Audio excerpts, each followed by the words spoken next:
Welcome to our debate section. Your goal is to listen carefully, think critically, and share your opinion. Can machines truly be held accountable? It's a question that forces us to bridge the gap between technical fluency and a much-needed high-level critical thinking. I'm glad we're tackling this head-on. To lay my cards on the table from the outset, I firmly believe that artificial intelligence in its current and foreseeable forms cannot be truly accountable. My reasoning is quite straightforward. At the end of the day, machines are meticulously designed and ultimately controlled by humans. If an algorithm makes a biased decision, say in a loan application or a hiring process, it's not the algorithm itself that is culpable. It inherently reflects the historical data it was trained on and the underlying system created by people. Therefore, in my opinion, the responsibility, the true culpability, always lies with the developers, the organizations, and the leadership who deploy these systems. It's a human failing, not a machine one. That's an incredibly compelling and I think a very intuitive point, John.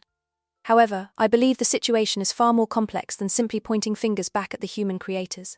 As AI systems become increasingly autonomous, exhibiting what we might call emergent behaviors, they begin to make decisions that are incredibly difficult, if not impossible, for even their creators to fully predict or control.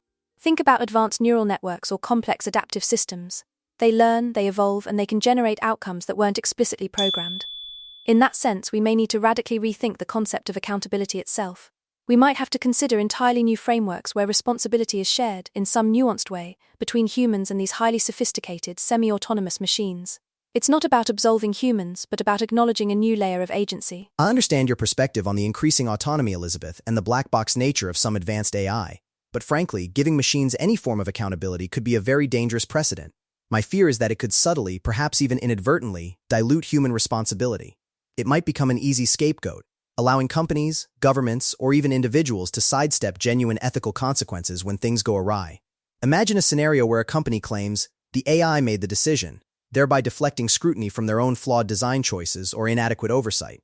We should instead redouble our efforts to improve transparency, ensure interpretability, and most importantly, guarantee that humans remain fully and unequivocally responsible for the deployment and impact of these powerful tools.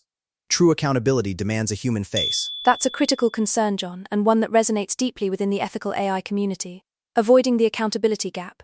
However, we also need to carefully weigh that against the immense benefits of innovation that AI brings to the table. This isn't just about efficiency. AI has the potential to fundamentally transform and improve healthcare diagnostics, personalize education on an unprecedented scale, optimize resource allocation for climate change mitigation, and so much more. The real nuanced challenge, as I see it, is finding that delicate evolving balance between accelerating technological progress and simultaneously safeguarding fundamental human rights, privacy, and societal equity. It's not an either-or, it's a constant negotiation. And that negotiation is precisely where the moral labyrinth truly begins. Let's dig deeper into algorithmic bias, for instance. We've seen countless examples where algorithms, trained on historical data reflecting societal prejudices, perpetuate and even amplify those biases. From facial recognition systems misidentifying individuals of certain demographics, to AI tools in hiring that favor male candidates, the evidence is stark.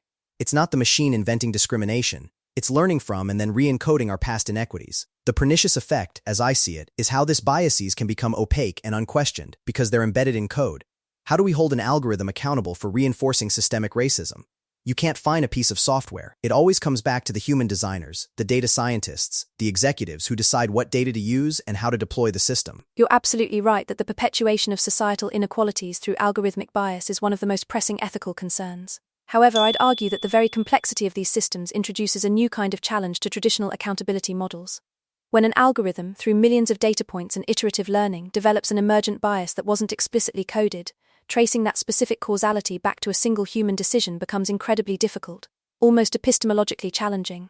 We're moving beyond simple cause and effect.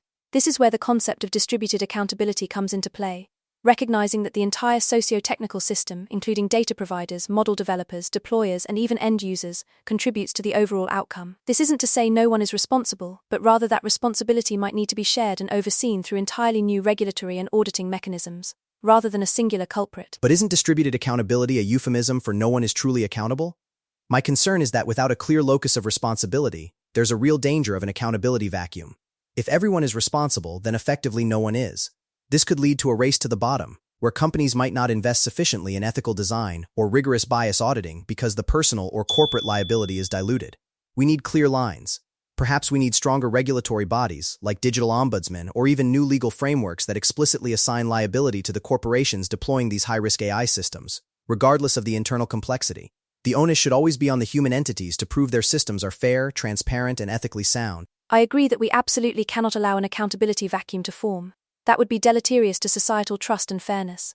However, I think the solution isn't necessarily to shoehorn AI into existing legal frameworks designed for human actions or traditional products. It's about building new paradigms. Consider explainable AI or XAI, which aims to make these complex decisions more transparent, or the development of privacy-preserving AI techniques like federated learning or differential privacy, which allows AI to learn from data without directly exposing individual privacy.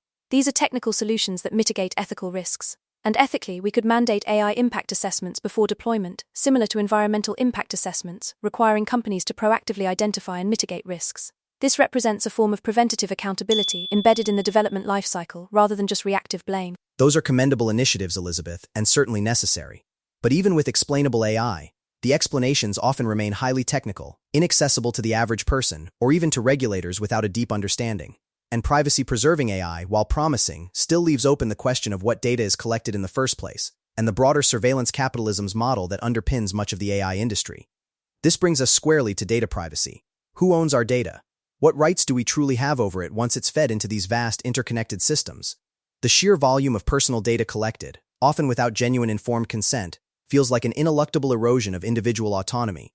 Can AI ever be ethical if its foundation is built upon this often opaque data extraction? That's a critical point, John, and perhaps even more foundational than algorithmic bias because data is the lifeblood of AI. The ubiquitous collection of personal data does indeed raise serious questions about fundamental human rights and digital sovereignty. The European Union's GDPR, for example, is a significant attempt to empower individuals with more control over their data, emphasizing consent, the right to access, and the right to be forgotten.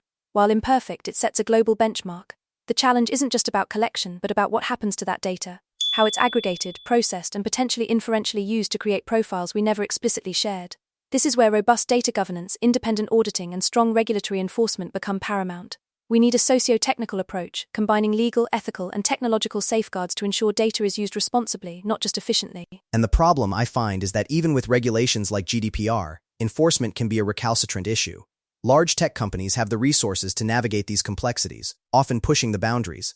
And for the average person, understanding the nuanced privacy policies or exercising their right to be forgotten can feel like an insurmountable task.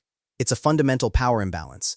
If we concede any form of accountability to the machine, even implicitly, we risk exacerbating this power dynamic, further diminishing human agency and allowing powerful entities to obscure their ultimate responsibility.